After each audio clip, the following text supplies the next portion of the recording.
Have you ever been told you didn't belong somewhere simply because of who you are?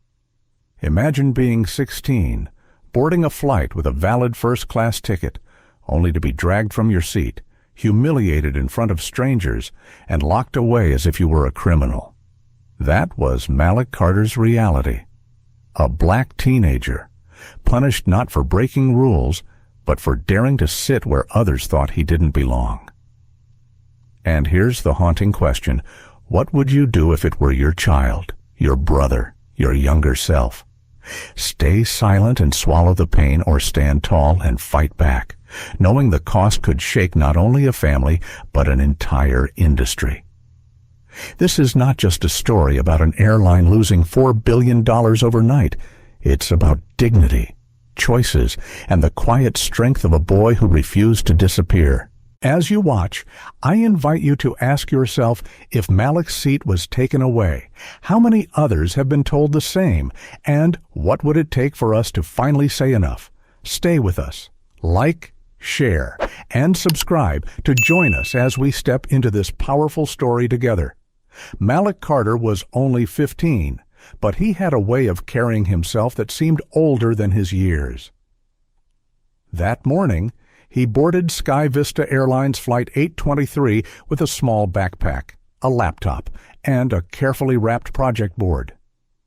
He was on his way to Houston for the state science fair. For weeks he had spent late nights in the kitchen, scribbling formulas, testing small circuits, and tightening wires with his father's old screwdriver set. His mother had smiled as she packed his lunch that morning. His father, Jonathan Carter, was away on business, but had called before boarding his own flight overseas. "Remember, son," he had said, his deep voice steady, "a seat doesn't define you, but how you sit in it does. Hold your head high." Those words were still fresh in Malik's mind as he slid into seat 2A, first class. It was his first time sitting there alone. He placed the project board gently in the overhead bin, tucked his backpack beneath the seat, and opened his laptop.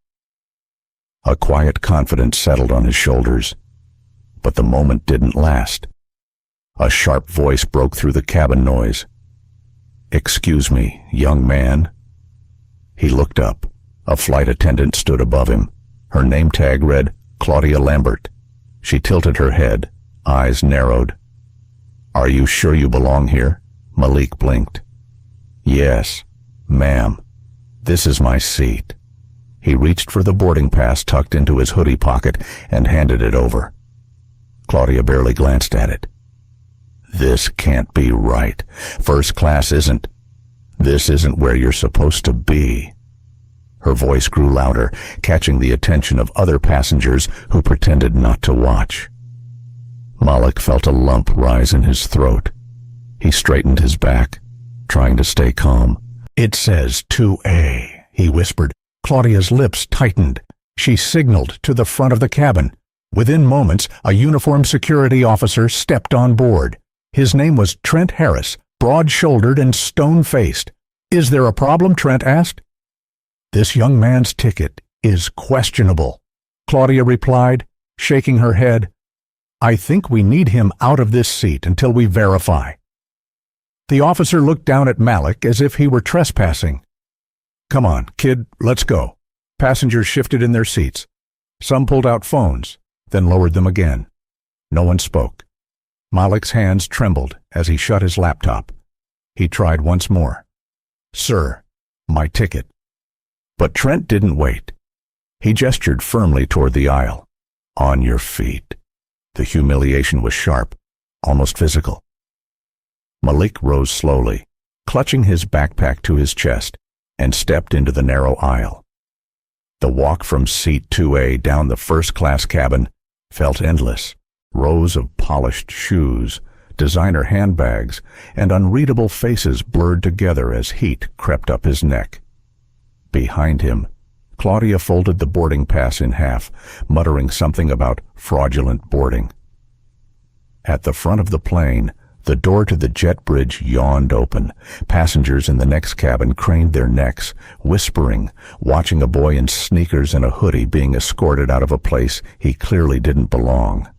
One woman in row 4, her silver hair pulled back in a bun, raised her phone. Her name was Linda Alvarez. She pressed record. On the jet bridge. Malik's voice cracked for the first time. I didn't do anything wrong. Trent's reply was flat. Then you won't mind waiting outside until we figure it out. The boy swallowed hard. He wanted to argue, wanted to shout, but he remembered his father's words. Hold your head high. Don't let them take your dignity. So he kept walking, back straight, eyes forward, but inside, his chest felt heavy. His science project suddenly seemed miles away. For Malik Carter, Seat 2A had been more than a chair on a plane. It had been a promise, one that was being torn from him, piece by piece, in front of strangers who chose silence. And none of them knew yet that this boy was the son of the man who owned a controlling stake in the very airline whose staff had just dragged him out. The glass doors at gate C-14 slid shut behind them, muting the chatter of boarding passengers. The hum of the jet bridge faded, leaving Malik standing alone in the wide, fluorescent-lit space. His backpack felt heavier than it should. He shifted it on his shoulder and tried to steady his breathing. Supervisor Darren Cole was waiting near the counter. A man in his late 40s with thinning hair and a tie pulled too tight. He had that look of someone used to smoothing problems over without ever really solving them. Trent Harris handed Darren the folded boarding pass. Possible fraudulent ticket. Attendant flagged it. Darren barely looked at Malik before sighing. All right, let's not make a scene. Young man, why don't you wait over here while we sort this out? His tone was clipped, polite enough to pass, but dismissive in a way Malik felt in his bones. I didn't do anything wrong, Malik said softly. His voice cracked, but he forced himself to meet Darren's eyes. Uh-huh. Darren tapped on the computer. We'll check. These things happen. But his fingers moved slowly, more interested in sending messages to colleagues than verifying Malik's ticket. Malik noticed the way Darren's eyes flicked past him, as though he were already guilty. Passengers streamed past the gate desk, glancing sideways. Some looked away quickly, embarrassed. Others watched openly, curiosity etched on their faces. The silence pressed in like a weight. Malik sat down on a metal chair by the window. The plane he'd been pulled from was still at the gate, nose pointed toward the runway. He could almost see Seat 2A from where he sat. It felt impossibly far now. He reached into his backpack, pulled out his tablet, and opened a blank note. His father had taught him that when things felt overwhelming, write them down. Document. Don't just feel. So he wrote. Boarding pass scanned fine at gate. Assigned Seat 2A. Flight attendant Claudia Lambert said I didn't belong. Security officer Trent Harris pulled me out. Supervisor Darren Cole now holding me here. He paused, fingers hovering over the screen. Then he added another line. Everyone saw, nobody spoke. His chest tightened as he typed it. That last detail mattered most. It wasn't just the humiliation, it was the silence that wrapped around it. The silence of dozens of people who had chosen to watch instead of stand beside him. Darren returned with the boarding pass, waving it casually like a piece of scrap paper, still waiting on verification. Could take a while. Why don't you just relax? Relax. The word hit Malik like a slap. How did you relax when your dignity had been yanked away in front of a cabin full of strangers? He stared down at his tablet again, blinking back the burn in his eyes. He typed another line. They want me to stay quiet, but I will remember. From the corner of his vision, he saw Linda Alvarez standing near the vending machines. She hadn't left. She held her phone close to her chest now, the red recording light gone, but her expression told him she knew the weight of what she'd captured. She gave him the faintest nod, as if to say, "I saw you. You're not invisible." It wasn't much, but it was enough to keep him from breaking. Darren glanced at the clock. The plane was nearly ready to push back. "Son, you'll have to wait until the next flight anyway. Might as well settle in." "My father bought that ticket," Malik said quietly. "I was supposed to be in Houston by tonight." Darren let out a dry laugh. "Houston will still be there tomorrow." The dismissal sank deep. Malik closed his eyes and replayed his father's morning call. "Hold your head high. Don't let them take your dignity." So he sat taller, even as his legs trembled. He would not give Darren the satisfaction of seeing him crumble. Around them, the gate area buzzed with normalcy rolling suitcases, crackling announcements, children tugging on parents' sleeves. To everyone else, it was just another day at the airport. But for Malik, it was the moment his world tilted, and quietly, without anyone noticing. A story was already spreading across phones and feeds, Linda's video climbing into thousands of shares, then millions. Inside the sterile brightness of Gate C-14, Malik couldn't see that yet. He only knew the taste of silence, the sting of being doubted, the weight of sitting in plain sight, yet treated as if he didn't exist. He added one more line to his notes. "This is not about a seat. It's about being seen."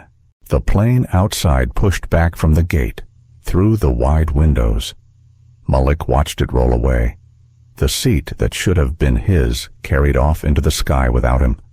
His project board, carefully packed above seat 2A, was on that plane too. The circuits, the equations, the weeks of effort. For a moment his throat tightened, panic rising. What if it was lost? What if it never reached Houston? But then another thought steadied him. Projects can be rebuilt. Pride cannot. He straightened again, fingers tapping the last line onto his tablet with quiet resolve. "I will remember this moment, and one day, so will they." Behind the counter, Darren was already turning his attention to another passenger. For him, it was just a routine inconvenience. For Malik, it was a scar being written in real time. And in the silence of that gate, a seed of something larger had been planted, something no one in that room yet understood. Malik sat by the window of Gate C-14, the tablet balanced on his knees, the glow reflecting faintly on his face. Around him the airport churned on like a restless machine, boarding calls, rolling bags, families rushing for connections. Yet he felt detached, as though a glass wall had sealed him off from the world. He closed his eyes. For a moment, the sterile brightness of the terminal gave way to softer memories. It was 3 years earlier, a humid summer evening in Atlanta. He and his father had been standing at the ticket counter of Sky Vista Airlines. Malik remembered the way people stared when his father, in a dark suit, handed over 2 first-class tickets without hesitation. Malik had tugged nervously at the strap of his backpack. "Dad," he'd whispered, "are we really supposed to sit up there?" Jonathan Carter had crouched down, resting a hand on his son's shoulder. His eyes steady. Warm had locked with Malik's. "Listen, son, these seats don't make us more important than anyone else, but they don't make us less either. Don't ever let anyone convince you otherwise." Back then, Malik had believed those words easily, soaking them up like sunlight. Tonight, at Gate C-14, those same words clung to him like a lifeline. He opened his eyes again, blinked away the sting of tears, and forced himself to focus on the present.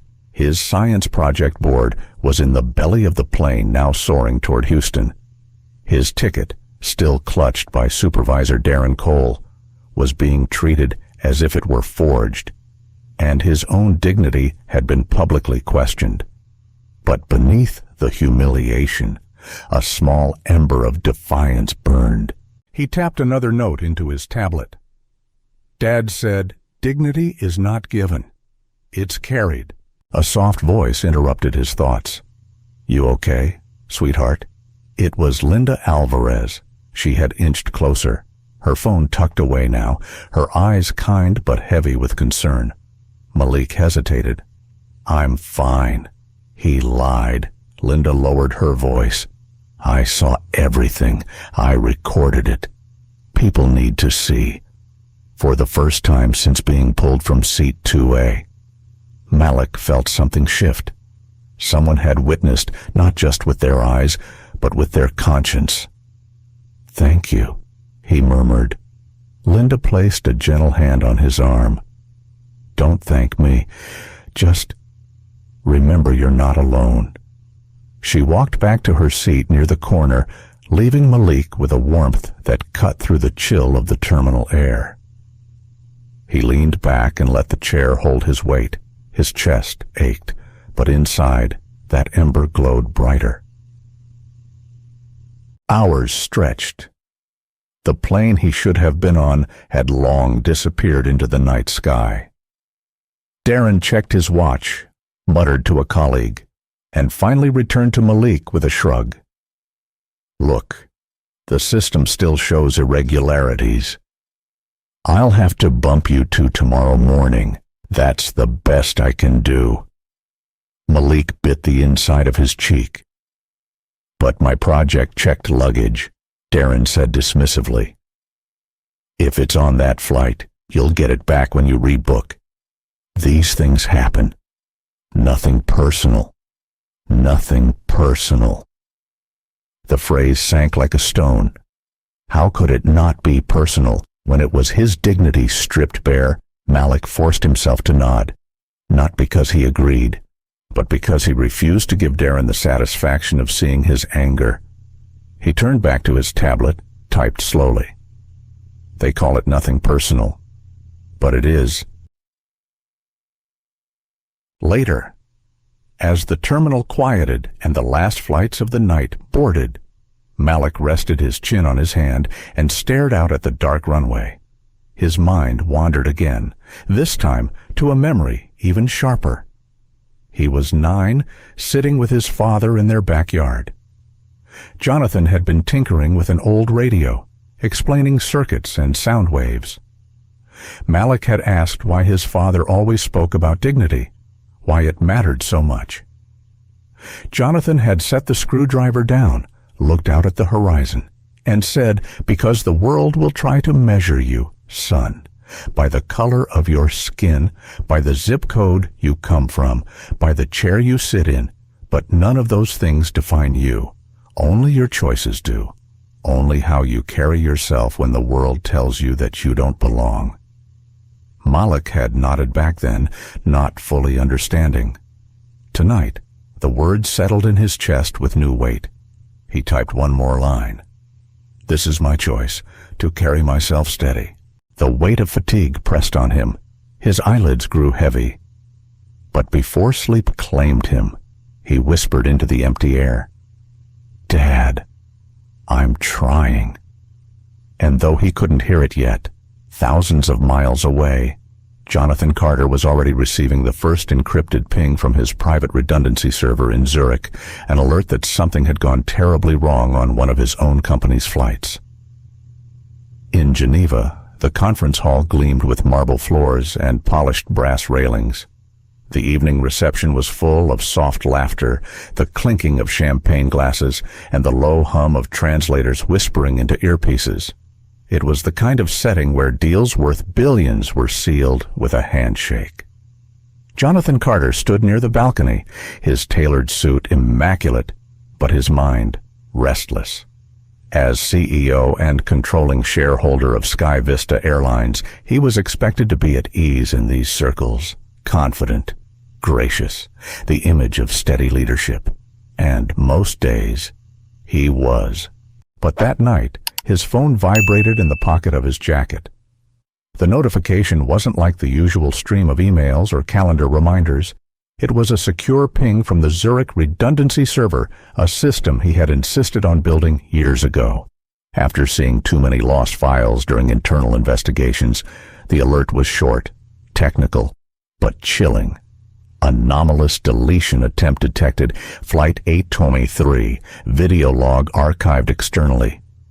Jonathan excused himself from the group, slipping into a quieter hallway.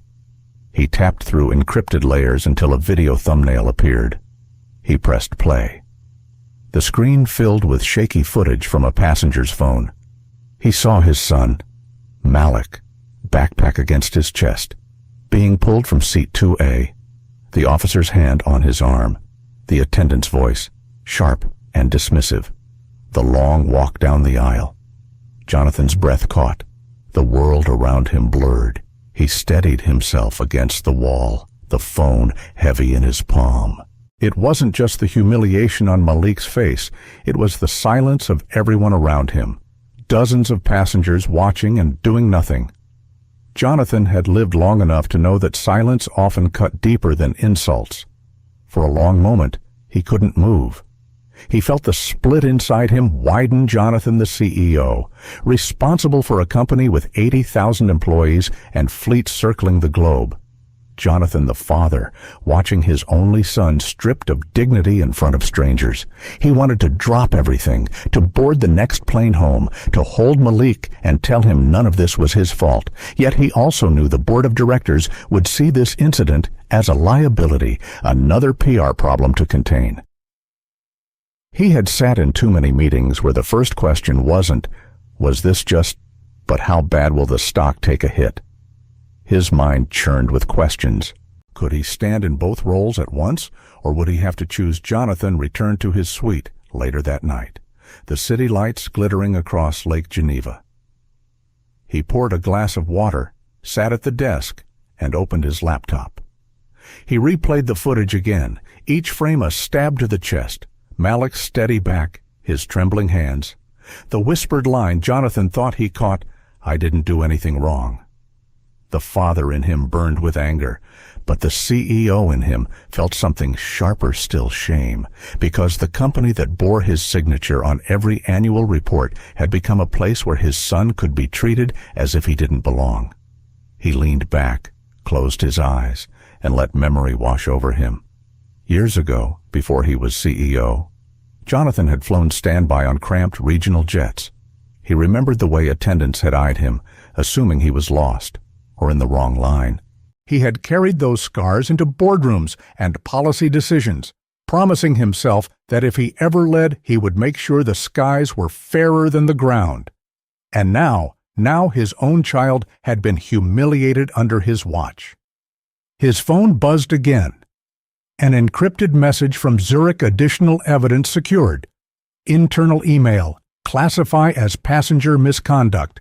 Avoid PR escalation. Jonathan's jaw tightened. It was happening again, the cover-up reflex. The instinct to protect the company before protecting the passenger, before protecting his son. He poured the water back into the glass with trembling hands. For the first time in years, he doubted whether the reforms he had fought for inside Sky Vista had ever gone deep enough. Perhaps he had been too cautious, too willing to compromise with directors who cared only about quarterly reports. He whispered into the quiet room, "I should have known." The father in him wanted to fly home immediately. The CEO in him knew the battle would be won not by leaving, but by wielding power at the right moment. Jonathan opened a blank document. He began typing notes, not unlike the ones Malik had written on his tablet hours earlier. Review chain of command, Attendant Lambert, Officer Harris, Supervisor Cole, VP Stone. Assess system deletion attempt. Who ordered it? Prepare statement. No silence. No spin. He stopped, his eyes blurred with tears he hadn't let fall in years. He wrote one more line. This time, it is personal. Jonathan leaned back in his chair. He felt the pull of two identities again. The father wanted justice for Malik. The CEO wanted reform for every passenger. Maybe, he thought, They were not separate roles after all. Maybe they were the same. He looked out across the lake, the city lights reflecting on the water. His decision was forming, heavy but clear. There would be no compromise this time. Not for Malik, not for anyone. He whispered into the stillness, "Hold your head high, son. I'll do the same." The room was silent except for the faint buzz of his phone. Another alert from Zurich appeared on the screen. The system had captured more internal chat logs, snippets of conversation, hints of panic among staff. Jonathan knew what was coming. By morning, this would not just be his private battle. It would be public. And Sky Vista would never be the same. At Sky Vista headquarters in New York, the night shift had just settled in. Rows of screens glowed across the operations center, tracking every flight in the fleet. On the 22nd floor, in a corner office with blinds half drawn, Harold Stone, Vice President of Corporate Affairs, was staring at an email thread he wished he had never received. Subject line incident, Flight 823, passenger misconduct. The thread included a short report from Darren Cole, the gate supervisor. Darren's words were clipped. Bureaucratic passenger removed due to irregular boarding. Security involved. No further escalation recommended. Attached was a note from Claudia Lambert. The flight attendant teenager in 2A did not appear to belong. Boarding pass suspicious. Escorted off. Harold's fingers tapped on the desk. He scrolled further. A message from a regional manager in Atlanta had already been added. Need to suppress potential PR issue. Recommend classifying as passenger misconduct. Advise against circulating footage. Harold leaned back. He had worked in this business long enough to recognize the reflex contain minimize, deny. But there was a knot in his stomach. Something about this one felt different. He opened the attachment flagged by IT. A system log showed a failed attempt to delete video footage from the jet bridge cameras. Someone had tried to erase the moment the boy was pulled out, but the deletion had been intercepted. A red line of text glared back at him. External archive preserved. Zurich server. Harold muttered under his breath. Damn it. Jonathan. Of course, the CEO had insisted on redundancy years ago. Harold had argued against it in board meetings, called it excessive, unnecessary. Now it threatened to expose them all. He typed a quick instruction to his team, reframe narrative. Passenger created disruption. Confirm with crew. Keep quiet until morning. But even as he hit send, he knew it was a losing battle. Meanwhile, back on Flight 823, Malik was not returned to the terminal as he had expected. Instead, Officer Trent Harris had escorted him down a narrow stairwell to the lower deck, into a cramped crew rest area rarely seen by passengers. The space was dim, lined with bunks and storage cabinets. A single bulb flickered overhead. "You'll wait here," Trent said, closing the door with a metallic click. Malik sat on the edge of a bunk, the backpack still clutched in his arms. His throat was dry. There was no water offered, no explanation, just confinement. He tapped a note into his tablet, not allowed back to terminal. Placed in crew area. Alone. His hands shook as he typed, but the act of writing steadied him. Minutes passed, then an hour. He listened to the hum of the plane above, the muffled footsteps of crew members moving back and forth. Every so often he thought he heard laughter, voices too faint to make out. He wondered if the passengers thought he had been taken home. He wondered if his science project would still be intact when he saw it again. He wondered if his father would believe him. He whispered to himself, "Stay calm, Malik. Just stay calm."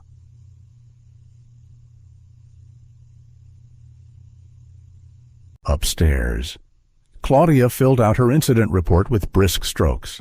In her mind, she was protecting the sanctity of first class, preserving order. She never paused to question why the sight of a black teenager in that seat had triggered suspicion so quickly. Passenger appeared out of place. She wrote, "Displayed unusual behavior. Ticket questionable."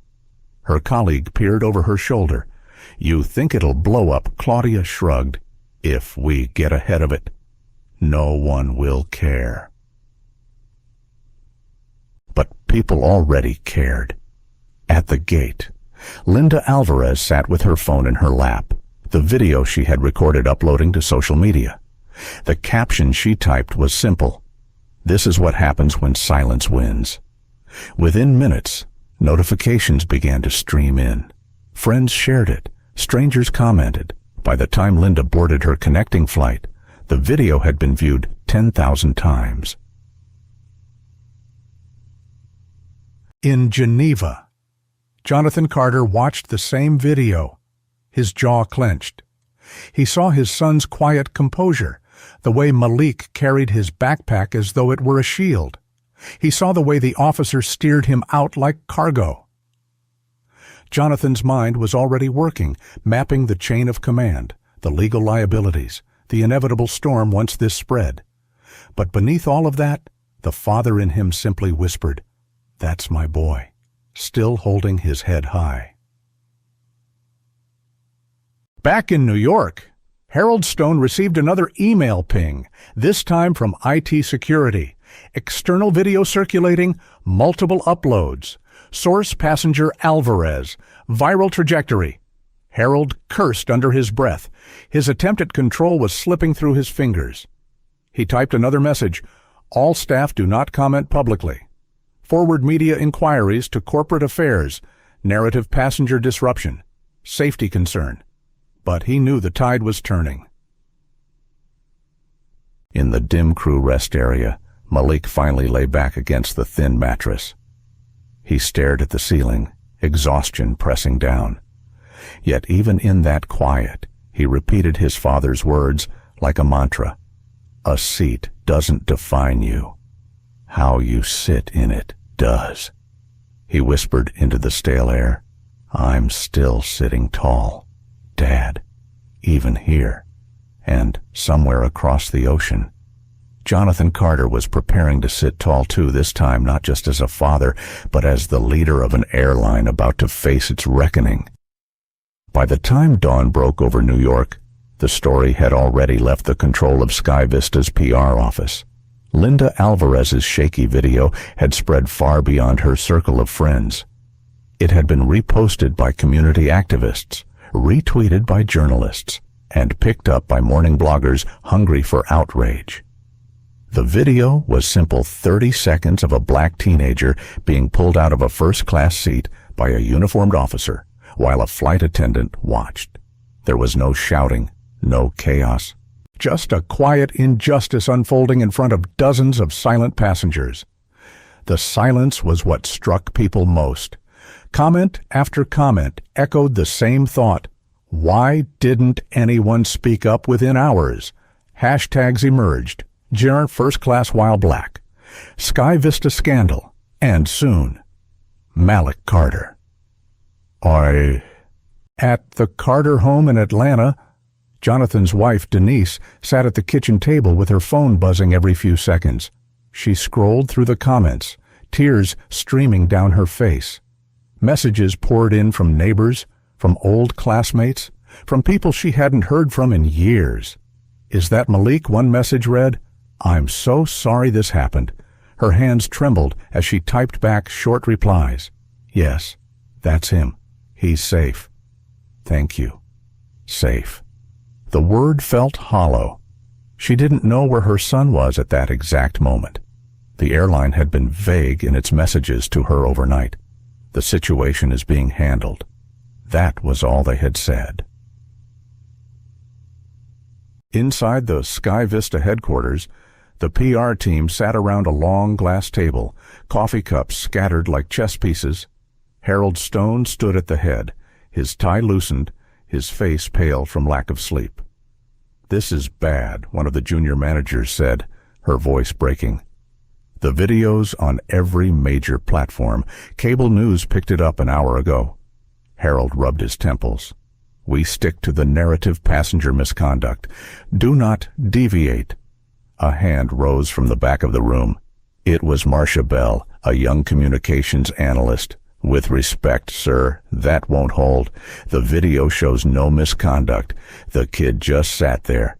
People aren't buying the story. Harold shot her a glare. We're not here to debate optics. We're here to protect the company. But his words rang hollow, even to himself. On Flight 823, Malik was finally escorted back to the terminal after hours in the crew rest area. He blinked against the bright lights of the concourse. His legs ached. His stomach growled. Trent Harris walked him out briskly, handing him off to a stern-looking supervisor who refused to meet Malik's eyes. You'll wait here for your guardian, the supervisor said. My project, Malik whispered. My science project's still on board. The supervisor didn't answer. He simply turned and walked away. Malik sat down on a cold metal bench, hugging his backpack again. He looked around at the sea of travelers hurrying past, all with their own destinations, all oblivious. For a moment, he felt invisible. He pulled out his tablet and typed another line. Removed from crew area, waiting alone, the act of documenting gave him strength. At the Geneva conference, Jonathan Carter knew it was time. He stood at the podium, addressing a hall of global investors. His prepared speech on fleet modernization lay untouched. Instead, he cleared his throat and began with words that weren't on any script. Last night, he said, an incident occurred on one of our flights. A passenger was removed from his seat in a manner that was unjust and inexcusable. That passenger was my son. The room went still. Jonathan let the silence hang, then continued. I will not hide behind corporate language. What happened was wrong. It violated not just the dignity of one boy, but the trust of every customer who chooses to fly with us, and I promise you this Sky Vista will not look away. Not this time. Reporters scrambled for their phones. Cameras clicked furiously. The story, already viral, now had its next chapter, the CEO himself, confirming the scandal and tying his own family to it. Chino. By midday, the stock market reacted. Sky Vista shares plunged 22% in the first hour of trading. Analysts called it a freefall. One headline blared, Sky Vista loses $4 billion overnight, amid viral video. Inside the operations center, staff stared at the numbers on their monitors, stunned. One whispered, all because of a seat. But those who had lived enough life knew better. It wasn't about a seat. It was about what the seat represented.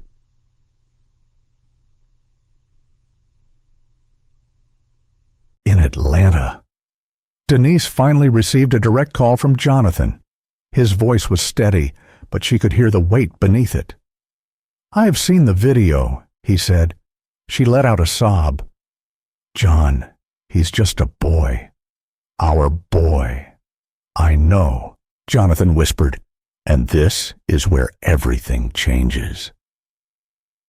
Malik, still waiting alone in the terminal, heard the ping of his tablet. It was a message from his father. Just 6 words, head high. Son, I see you. Malik read it over and over, a fragile smile forming through the exhaustion. Across the country, families sat around breakfast tables watching the footage on their TVs. In diners, strangers debated it over coffee. Some shook their heads in disgust, others confessed in quiet voices. That could have been my child. The story was no longer about a single boy. It had become a mirror forcing people to ask who they were in that moment of silence, when someone's dignity was being stripped away in plain sight. And as the day wore on, the storm only grew louder. By late afternoon, the Sky Vista headquarters resembled a besieged fortress. News vans clustered outside the glass towers. Protesters held cardboard signs painted in bold strokes: dignity, not discrimination, and justice for Malik. Inside, the boardroom air was heavy. Executives sat around the polished mahogany table, their faces pale, some clutching coffee as if it were armor. Jonathan Carter had returned from Geneva hours earlier, his tie loosened, his expression unreadable. Harold Stone began the meeting with forced authority. "We're drafting a statement.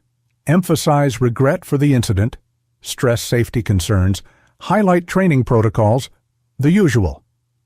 Jonathan raised a hand, silencing him. His voice was calm but edged with steel. "The usual has failed us. The world doesn't need another hollow apology. They want truth. They want accountability." A murmur spread across the table. Several directors exchanged uneasy glances. Jonathan continued, "This wasn't about safety. This was about bias, and I will not allow bias to hide behind procedure." The room fell silent. For the first time, many realized the CEO wasn't simply trying to manage a scandal, he was preparing for war.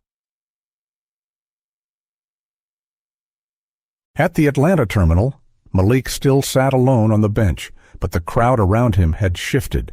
A few passengers who had seen the incident earlier now hovered nearby, their faces conflicted. One woman, middle-aged with kind eyes, finally stepped forward. "Honey, are you all right?" Malik looked up, startled by the softness in her tone. He nodded, but his voice cracked when he said, "I just wanted to sit in my seat." The woman crouched down, lowering herself to his level. "You didn't do anything wrong. Don't let anyone make you believe otherwise." Her words, simple as they were, felt like water in the desert. For hours, Malik had been surrounded by silence. At last, someone had spoken. He wrote another note in his tablet. "Finally, someone saw me." In New York, the PR command center was in chaos. Screens showed live feeds of news anchors dissecting the scandal. Clips of Jonathan's Geneva speech played on a loop. Every network wanted Malik's voice, but so far, he had remained silent. That silence broke at 6:47 p.m. Linda Alvarez, the passenger who had filmed the incident, received a direct message from an unfamiliar account. The username was simple: MC16. The message read, "Can I share my side with you?" Linda's heart raced. She typed back, "Are you?" "Malik?" A minute later came the reply, "Yes, but only if you promise to tell it right." Hours later, Linda posted a thread on social media. It was Malik's words, unfiltered, typed directly from his tablet. "I was sitting in my seat. I showed my ticket. They told me I didn't belong. I didn't yell. I didn't fight. I held my backpack. That's all. They took me away anyway. They put me in a small room under the plane. I wrote everything down so I wouldn't forget. I'm not ashamed. I know I did nothing wrong." The thread went viral instantly. Thousands of replies flooded in. This broke my heart. "No child should feel invisible. Stay strong, Malik. We see you." Malik Carter's voice, quiet but resolute, cut through the noise louder than any press release ever could. Meanwhile, deep inside Sky Vista's internal servers, another storm brewed. IT analysts had uncovered chat logs between Claudia Lambert, Trent Harris, and Darren Cole. In one exchange, Claudia had written, "He didn't look like first class. I wasn't taking chances." Another message from Trent followed. "We'll just call it misconduct. No one will question us." The logs spread quickly among staff, then leaked to the press. The evidence was damning, not just an accident, but deliberate prejudice dressed up as protocol.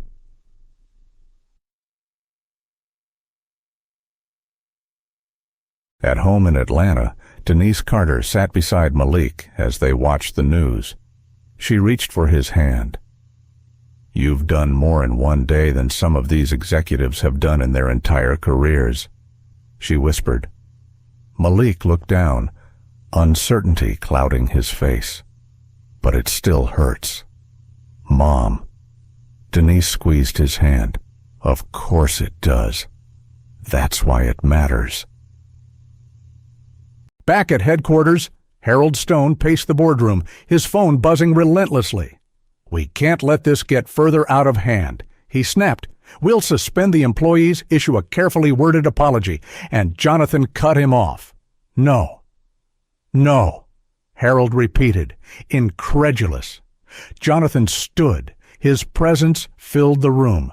"Suspensions and soft words won't fix this. We need systemic change, independent oversight, whistleblower protection, public accountability." A director protested. "That will cost billions." Jonathan's eyes were cold. Then, billions are the price of justice. The room went quiet. They all knew he wasn't bluffing. That night, on cable news, a new clip dominated coverage. It wasn't the video of Malik being removed. It was his own words, spoken through Linda Alvarez's thread. Anchors read his sentences aloud, their voices trembling. "I'm not ashamed. I know I did nothing wrong." Audiences across America sat in their living rooms, listening, and for many tears fell. Parents saw their own children in Malik. Travelers saw their own silence in the passengers who had watched. And employees saw their own complicity in systems that punished dignity. Malik Carter, just 16 years old, had become the voice of a movement. At 11:59 p.m., Jonathan Carter stood at his office window overlooking Manhattan. The city pulsed with restless lights. Behind him, stacks of reports lay untouched. His phone buzzed with another message from Zurich. Further evidence secured. Attempted hush payment authorized by VP Stone. Details attached. Jonathan exhaled slowly. He knew the fight was about to get uglier, but he also knew he wasn't alone. His son had spoken, the world was listening, and silence was no longer an option. He whispered into the night, "We're just getting started." Morning sunlight poured through the floor-to-ceiling windows of Sky Vista's headquarters, but the atmosphere inside the boardroom was anything but bright. The directors filed in one by one, carrying thick folders and heavier expressions. Outside, chants from protesters drifted faintly upward. Justice for Malik. Justice for all. Jonathan Carter stood at the far end of the long table, arms folded, eyes steady. He had spent the night studying the Zurich server's latest dump emails, chat logs, and, most damning of all, a document showing an attempted hush payment signed by Harold Stone. When Harold entered, his face was drawn tight, his usual confidence reduced to brittle edges. He tried to sit opposite Jonathan, but the weight of the room pressed against him. The meeting began with Chairwoman Evelyn Price calling for order. Her voice trembled slightly. She knew the stakes. "We've lost billions in market value in 48 hours. Customers are threatening boycotts. Partners are reconsidering contracts. We need clarity, and we need it now." Jonathan didn't wait for invitation. He slid a folder across the table. Clarity is here. The Zurich system intercepted attempted deletions, internal bias logs, and, most troubling, an authorization for a hush payment, all signed by our Vice President of Corporate Affairs. Gasps rippled. Harold's cheeks flushed crimson. "This is taken out of context," he sputtered. "It was crisis management standard practice." Jonathan's voice was quiet but sharp. Standard practice is why we're here. The world doesn't care about your euphemisms. They see a boy robbed of dignity, and they see us trying to bury it. A director, gray-haired and weary, leaned forward. Jonathan, are you suggesting we what publicly admit systemic failure, invite lawsuits, government regulation? Yes, Jonathan replied without hesitation, if that's the cost of integrity. The silence was heavy. Some shifted in their seats, others stared at the polished surface of the table. For years, they had measured success only in quarterly profits. Now, the metrics had changed. Meanwhile, in Atlanta, Malik sat in his room, scrolling through the endless flood of messages on his tablet. Strangers called him brave. Celebrities reposted his words. Activists offered to connect him with lawyers, advocates, mentors. Yet amidst the storm, Malik felt small. He typed a note. They see me as a symbol, but I'm just tired. Denise peeked in. How are you holding up? Sweetheart, Malik shrugged. Everyone's talking about me, but no one's asking if I'm okay. She crossed the room, sat beside him, and pulled him into a hug. Then, let me be the one who asks, are you okay? Malik. His voice cracked. No, not yet. Denise kissed the top of his head.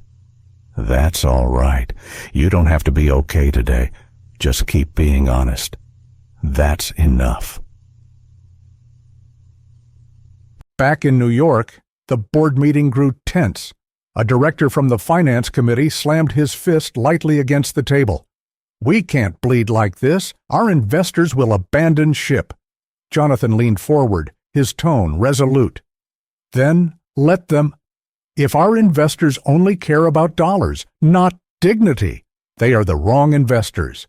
We can rebuild with partners who believe in both. Chairwoman Price spoke cautiously. Jonathan, you're asking us to tear down the very framework of this company, to risk everything. Jonathan's eyes narrowed. No! I'm asking us to rebuild what should have been here from the start.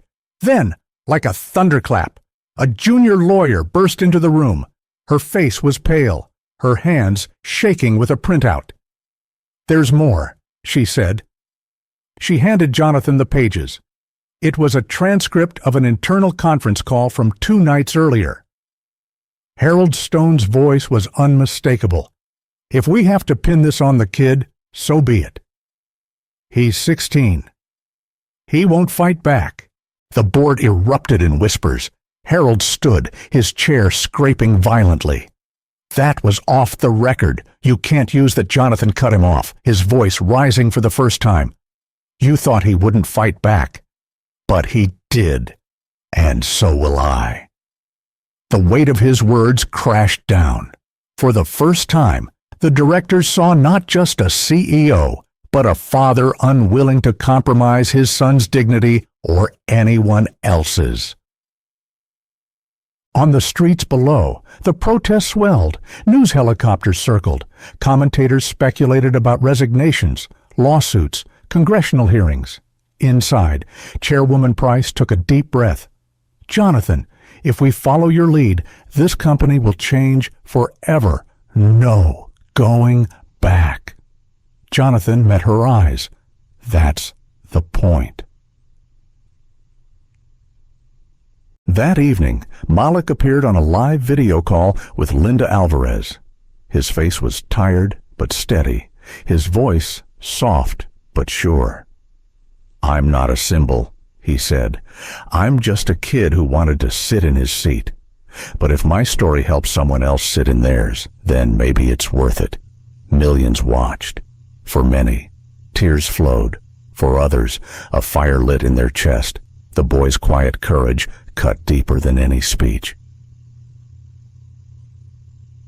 Back at headquarters, Harold Stone was escorted out by security, his protests echoing down the hall.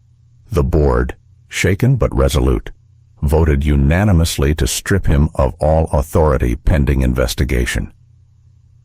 Jonathan closed his eyes for a moment, the tension in his shoulders easing slightly. One battle won, many ahead. Late that night, Jonathan called home. Malik answered, his voice weary. "Dad?" "Yes, son. Are you proud of me?" Jonathan's throat tightened, more than words can hold.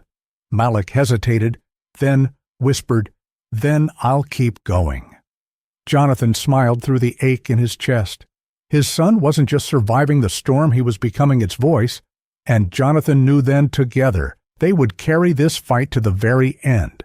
The next morning, the Sky Vista logo filled every television screen in America. News anchors spoke with grave tones. The Department of Justice has announced a preliminary inquiry into allegations of systemic discrimination at Sky Vista Airlines. Another channel cut in the Federal Aviation Administration confirmed it will review crew training and disciplinary procedures following the viral incident involving Malik Carter. Jonathan Carter sat in his office, blinds half open, letting shards of sunlight stripe the floor. The calls hadn't stopped since dawn. Regulators, lawmakers, reporters, even competitors. Each voice demanded answers, timelines, assurances, yet beneath the storm, he felt a quiet determination. This was the reckoning he had long warned about, though never imagined it would begin with his own child. His assistant knocked gently and entered, handing him a thick envelope. This came from Senator Harris's office. She said, "They want you in Washington by Friday. Oversight hearing." Jonathan nodded, his jaw tightening. He knew what that meant. He would be called not just as CEO, but as a father, and the world would be watching. In Atlanta, Malik walked slowly through the halls of his high school. Students stared, whispered. Some offered awkward smiles, others high fives. He wasn't just Malik anymore. He was the boy from the video. At his locker, his best friend Aaron clapped him on the shoulder. "Man, you're everywhere. Even my grandma knows your name." Malik managed to half smile. "It doesn't feel real." "Yeah, but you're making people listen," Aaron said. "That's power, bro." Malik hesitated, his voice low. "But I never asked for it." He opened his locker, pulling out the battered case of his science project. The model had survived. Though dented from the chaos, he held it close, whispering to himself, "At least you're still here." Meanwhile, protesters gathered outside Sky Vista's regional hub in Dallas. Among them stood a man holding a megaphone, his voice booming across the crowd. "My name is Thomas Reed," he declared. "I've been a pilot in this industry for 25 years, and I've seen too many passengers treated as less than human. Enough is enough." The crowd roared. Cameras zoomed in. A uniformed pilot standing with protesters was an image no one could ignore. Thomas continued, "I am still employed by Sky Vista, but today I'm standing on this side of the fence because Malik Carter could have been my son, and silence is no longer an option." His words spread online within minutes, amplifying the outrage and signaling a dangerous fracture inside the airline itself. At headquarters, Evelyn Price, the chairwoman, paced her private office. She called Jonathan, her tone urgent. "You're losing control of your own pilots. If this continues, the board may fracture too." Jonathan's reply was steady. "Then, let it. Sometimes control isn't what saves us. Sometimes letting go does." She exhaled sharply. "Do you realize what you're risking?" Jonathan looked out the window at the swelling crowd below. "Yes. But do you realize what we risk if we don't change?"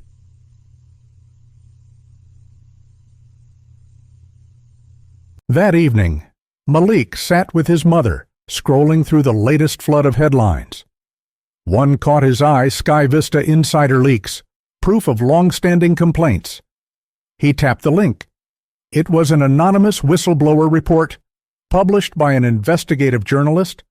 The file showed years of ignored grievances from passengers of color letters, emails, surveys.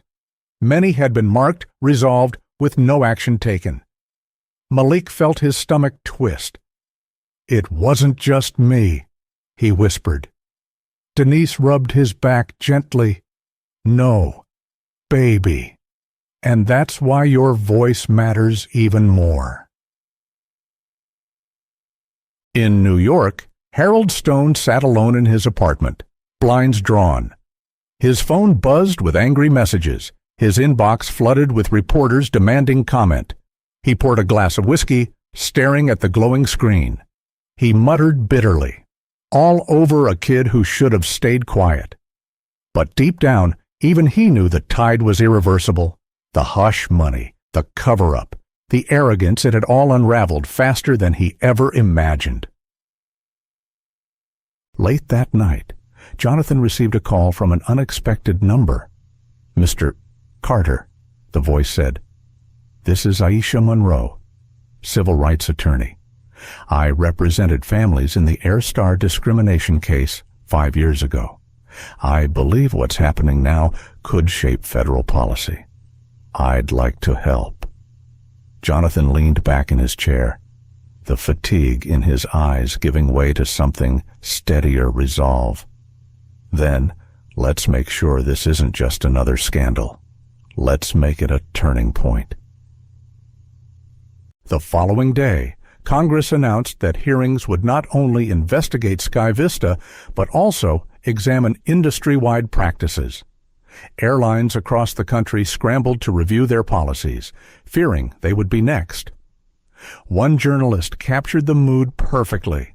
A 16-year-old boy's quiet courage may have just forced the biggest shift in aviation oversight in decades. That night, Malik lay in bed, unable to sleep. His tablet rested on his chest, still buzzing with notifications. He opened a blank note and typed slowly. "I didn't choose this, but maybe it chose me." He paused, staring at the words. For the first time, he didn't feel small. He felt like part of something larger, something that stretched beyond him. At the same hour, Jonathan walked the quiet halls of headquarters, stopping in front of a framed portrait of the airline's founder. For years, that picture had represented legacy, tradition, stability. Tonight, Jonathan looked at it differently. He whispered, almost to himself, "Legacy isn't what you inherit, it's what you change." And with that, he turned toward the future, toward hearings, reforms, and battles yet to be fought. The ripple was no longer confined to one airline. It was sweeping across an entire industry, and at its center stood a boy who had simply wanted to sit in his seat. The U.S. Capitol was buzzing with anticipation. Reporters swarmed the marble steps, cameras flashing, microphones thrust forward at anyone wearing a suit. The story of Malik Carter had grown from a viral video into a national reckoning. And now it had reached the halls of Congress. Inside the packed hearing room, rows of lawmakers prepared to question Sky Vista's leadership. Some leaned forward with genuine concern. Others looked eager for the spotlight.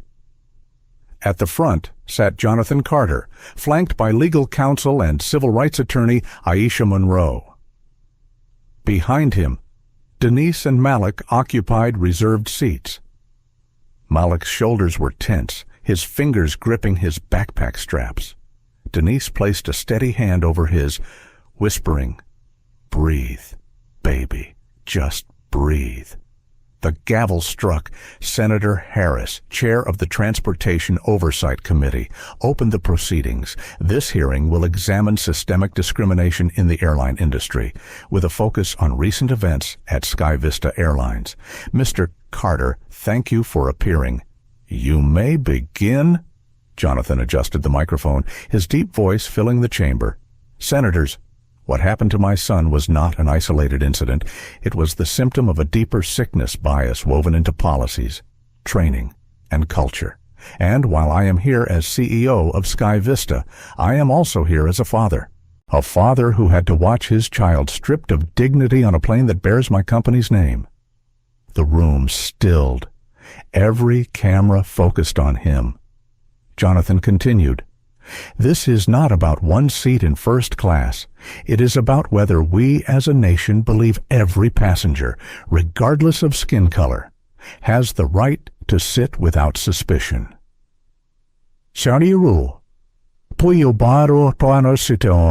Senator Whitfield, known for his sharp tongue, leaned in. "Mr. Carter, Sky Vista lost $4 billion in market value in 48 hours. Shareholders are panicking. Do you accept responsibility for that Jonathan met his gaze?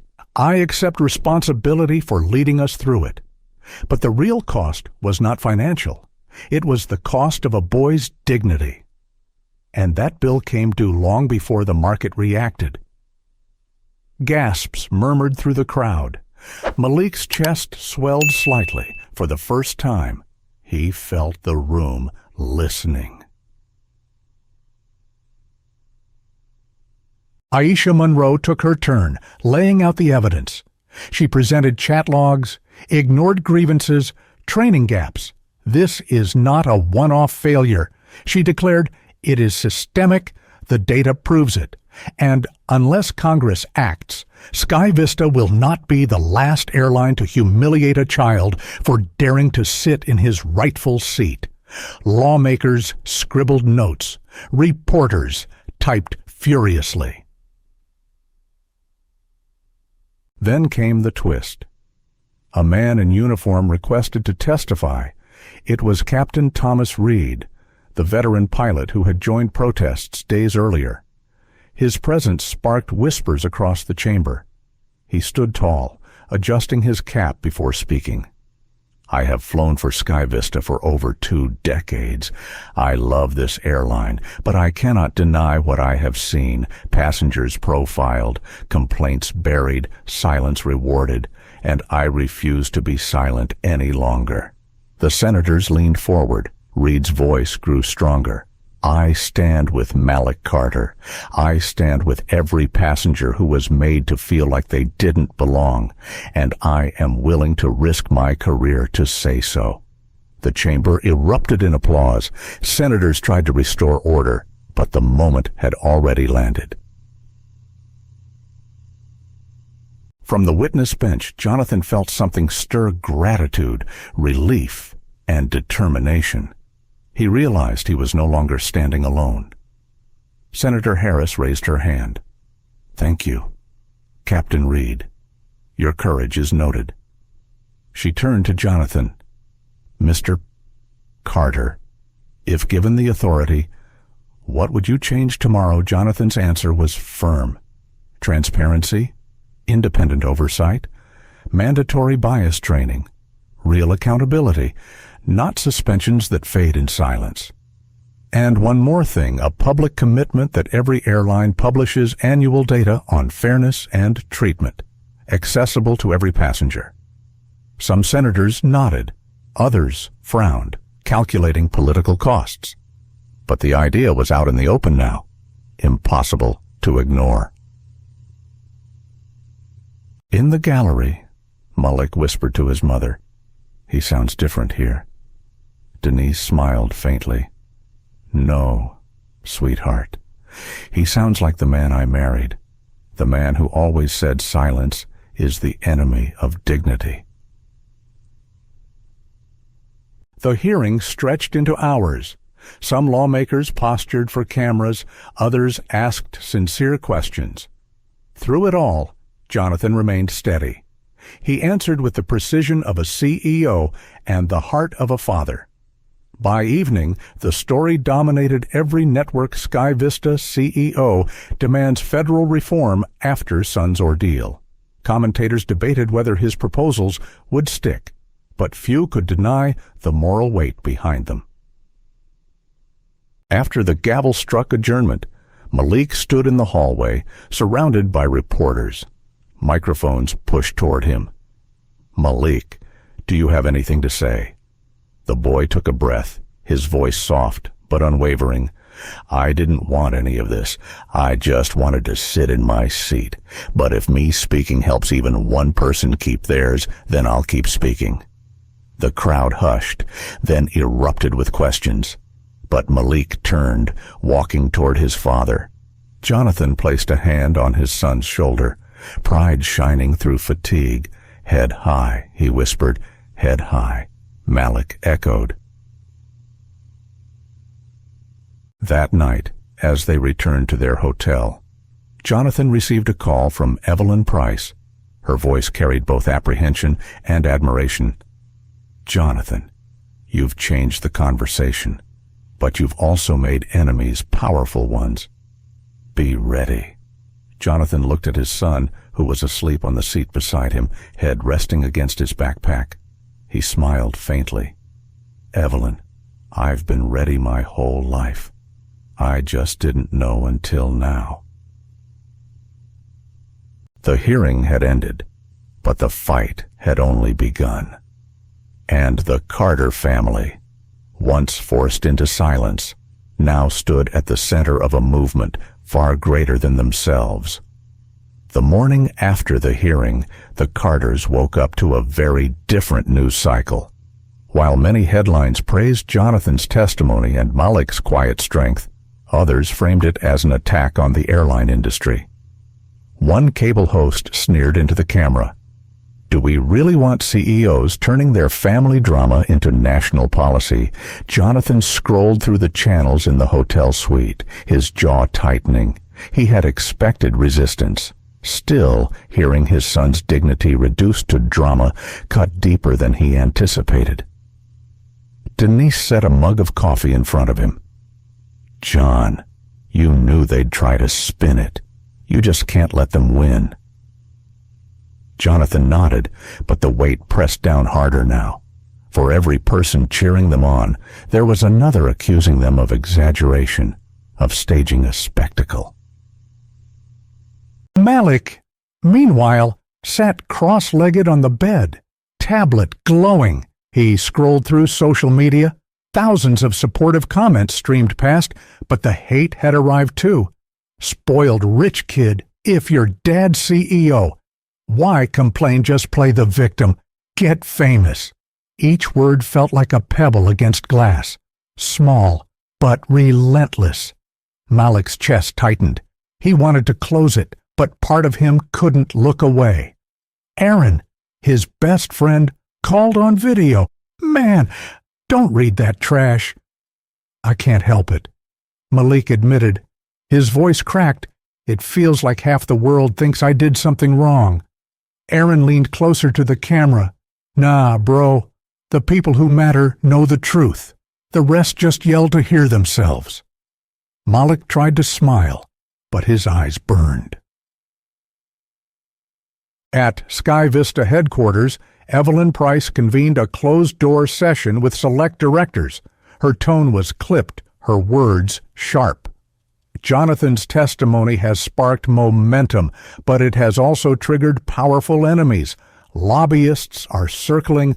Some of our biggest investors are threatening to pull out unless we distance ourselves from his reforms." One director asked bluntly, "Are you suggesting we consider removing him?" Evelyn paused, choosing her words carefully. "I'm suggesting we prepare for every scenario. The airline cannot collapse under one man's crusade." But even as she said it, part of her admired Jonathan's resolve. He had spoken with a conviction she rarely saw in boardrooms, yet admiration alone wouldn't stop the knives being sharpened behind closed doors. That afternoon, Jonathan met with Aisha Monroe in a quiet corner of the Capitol. She laid out the landscape with clinical precision. "Senator Whitfield is rallying a bloc against you. They're framing your push as regulatory overreach. Expect smear campaigns. They'll try to discredit Malik, too." Jonathan stiffened. "They won't touch my son.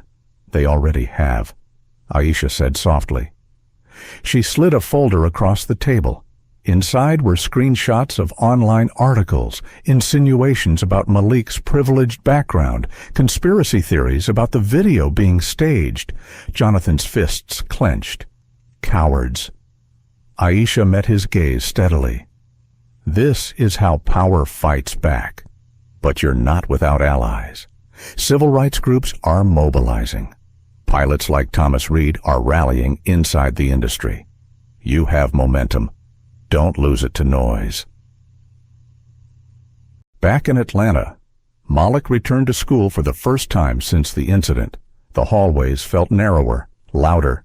Whispers followed him, some supportive, others cruel. In English class, his teacher handed back essays. Malik's paper had a small note in red ink, strong work. Proud of you.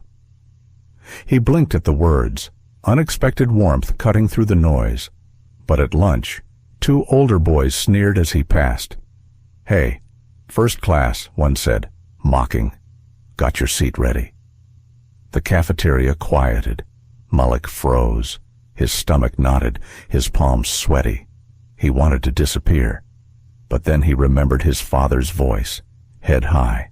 He straightened his shoulders, looked the boys in the eye, and walked past without a word. His legs trembled, but his back remained straight. Later, he typed in his tablet, head high, even when it shakes. That evening, Jonathan returned to the hotel suite to find Malik sitting silently by the window. Denise caught Jonathan's eye. Worry etched across her face. Jonathan sat beside his son. Rough day. Malik didn't look up. Everyone thinks I'm something I'm not. Some think I'm brave. Some think I'm spoiled. I don't feel like either. Jonathan sighed, searching for the right words. You don't have to feel like anything but yourself. Malik, you're not here to carry the world's labels. You're here to carry your truth. And you've done that better than most men twice your age. Malik finally turned, eyes wet. But what if I'm not strong enough? Jonathan put a hand on his shoulder. Then lean on me. Strength isn't never falling. It's knowing who helps you stand. Malik exhaled, a fragile smile breaking through. Across the city, Harold Stone plotted his return. Though disgraced, he wasn't finished. In a dim restaurant booth, he met with two lobbyists and a journalist with a reputation for smear pieces. They think Jonathan Carter is untouchable, Harold said, voice low. But everyone has a crack. Find his or his son's. The journalist smirked. People love to build heroes, but they love tearing them down even more. Harold lifted his glass. Then, let's give them something to tear. That night, protesters gathered again outside Sky Vista headquarters, candles in hand. Chants gave way to hymns. Signs read, "Dignity for all." Inside his hotel, Malik watched the live stream.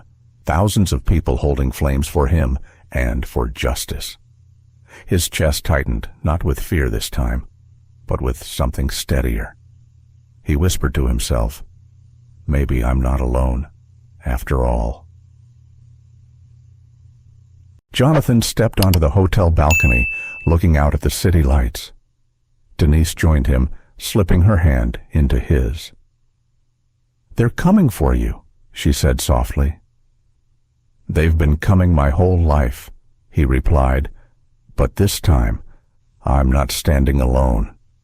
They stood together in the quiet night, the hum of the city below, their son asleep inside. The backlash was real. The enemies were powerful, but so was the truth, and now the world had heard it. The storm broke on a Monday morning. Jonathan woke to a flurry of missed calls, his phone buzzing relentlessly. Denise had the news on already. A talking head sneered from the screen. New evidence suggests the Carter family staged the first-class incident for publicity and power. Could this all be a hoax? The segment cut to grainy footage and edited clip that distorted the original video. Malik's startled face was frozen mid-expression, spliced with misleading captions. Teen refuses orders. Teen resists crew. The report claimed unnamed sources inside Sky Vista accused Jonathan of orchestrating the scandal to push his agenda. Jonathan's blood ran cold. He knew the fingerprints of Harold Stone all over it. Malik shuffled out of the bedroom, rubbing his eyes. "Dad, what's happening?" Jonathan muted the TV quickly, but Malik had seen enough. His face drained. "They think I faked it." Denise pulled him close. "Baby, don't listen to them." But Malik's voice cracked. "How do I not listen when it's everywhere?" By noon, the hashtag #ShareStageSeat was trending. Commentators debated whether the Carters had engineered the entire ordeal. Some mocked Jonathan's testimony as Oscar-worthy. Others attacked Malik directly, calling him an actor, a prop. Jonathan gathered his team in a war room-style meeting. Aisha Monroe slammed her fist on the table. "This is manufactured. The video was doctored. We can prove it with metadata analysis. But damage moves faster than truth." Evelyn Price joined via video call, her tone frosty. "Jonathan, investors are spooked. The smear is gaining traction. We need a strategy before the board considers alternatives." Jonathan inhaled sharply. "Alternatives. Evelyn, this is my son's dignity, not a PR inconvenience." Her eyes softened for a brief moment. "I know, but survival requires both truth and tactics." Meanwhile, Malik faced the worst of it at school. In the hallway, students whispered louder now. A boy shoved a printed meme into his locker, his face photoshopped with clown paint, captioned, "First-class faker." Aaron shoved the paper back at them. "Cowards," he spat, but Malik only stared at the floor, shame pressing down heavier than the books in his backpack. That night, Malik locked himself in the bathroom. Denise knocked gently. "Malik, honey, talk to me." Inside, Malik stared at his reflection. "Mom, what if they're right? What if I just should have stayed quiet? None of this would have happened." Tears filled Denise's eyes. She pressed her forehead to the door. "You did nothing wrong. You spoke the truth. The world just doesn't know how to handle it yet."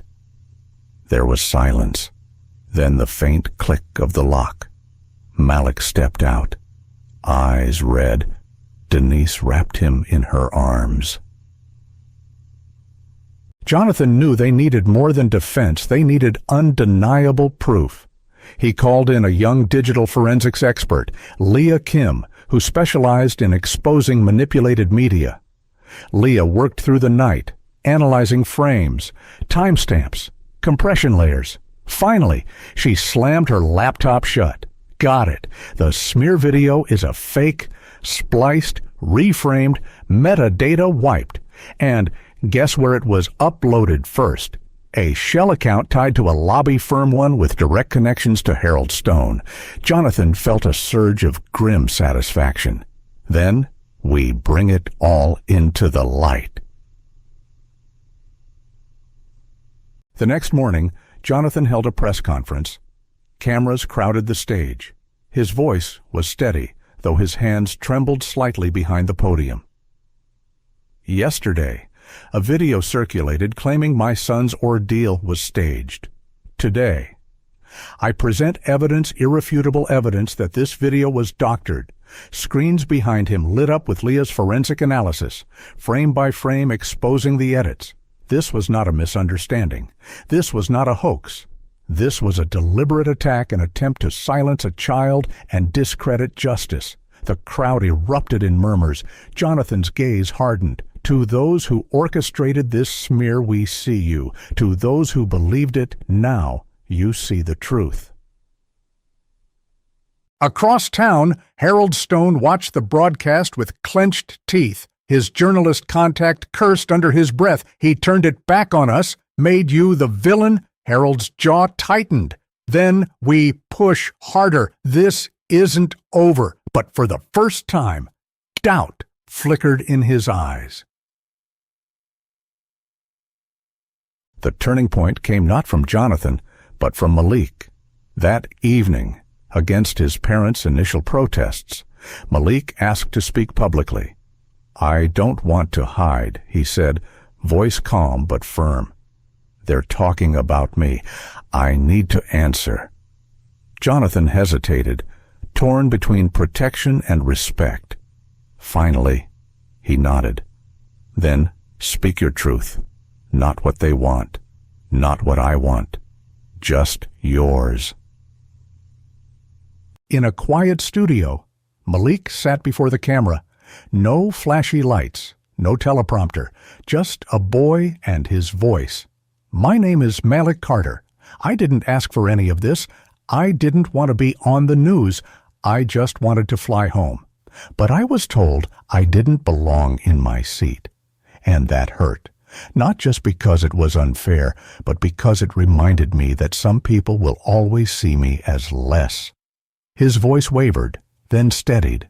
"Now they say I faked it, that my dad staged it. I can't prove feelings with metadata. I can't argue with people who don't want to listen.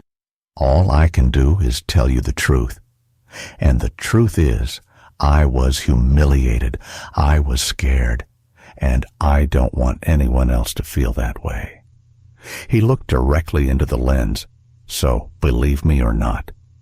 But I know what happened. And I know who I am. The video spread faster than the smear. Something about Malik's raw honesty broke through the noise. Commentators who had mocked him days earlier replayed his words with a newfound gravity. Social feeds filled with hashtags. "Stand with Malik." "Head high." Crowds gathered outside Sky Vista headquarters again, but this time with renewed energy. Signs read, "Truth can't be edited." Jonathan watched the tide turn, pride swelling in his chest. His son had done what even he couldn't cut through politics and profit with the simple power of truth.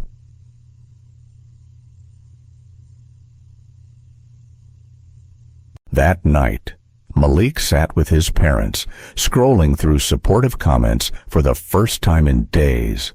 One read, "My son went through the same thing. Thank you for speaking." Another head high, "Malik, you're stronger than they'll ever be." Malik smiled faintly, the weight lifting just a little. "Maybe it was worth it," he whispered.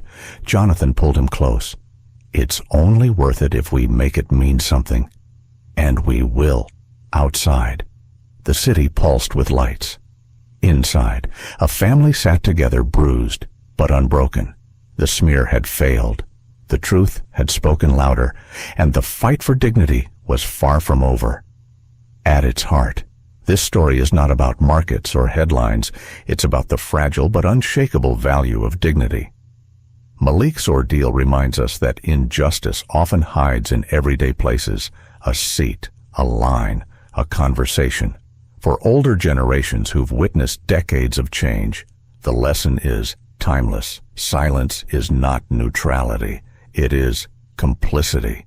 Jonathan Carter chose to fight, not only for his son, but for strangers he might never meet.